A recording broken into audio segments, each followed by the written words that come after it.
Dear brothers and sisters, praise the Lord. என்னைக்காச்சும் ஏசப்பாவை திட்டிருக்கீங்களா? ஆண்டவரை நிந்திச்சிருக்கீங்களா அப்படின்னு ஒரு கேள்வி கேட்டா நீங்க என்ன சொல்லுவீங்க? என்ன பிரதர் இப்படிப்பட்ட கேள்வி கேட்குறீங்க?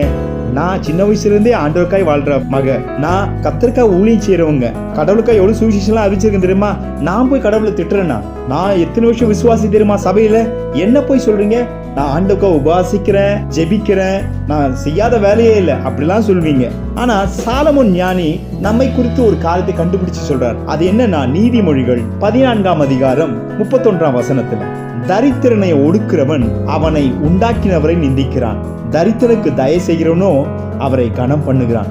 இந்த வேலை யோசிச்சு பாருங்க. இந்த வசனத்தை வச்சு நம்ம எந்தெந்த இடங்கள்ல ஏழைகளை நாம் அவமானப்படுத்திருக்கோம், ஏழைகளை உதாசீனப்படுத்திருக்கிறோம், தர வேண்டிய கனத்தை தராமல் வசதியானவர்களுக்கு நாம் கனத்தை கொடுத்திருக்கோம். என்னதான் நம்ம பரிசுத்தமாய் கர்த்தருக்கு ஜீவித்தாலும் கூட நாம் இப்படி செய்தனால கர்த்தரை நிந்திக்கிறோம். அதுல தெய்வ பிள்ளைகளே, கர்த்தரை கனப்படுத்தும்படியாய் நீங்கள் ஏழைகளுக்கு இறங்குங்க. கர்த்தர் தாமே இறங்கி உங்களை ஆசீர்வதிப்பாராக.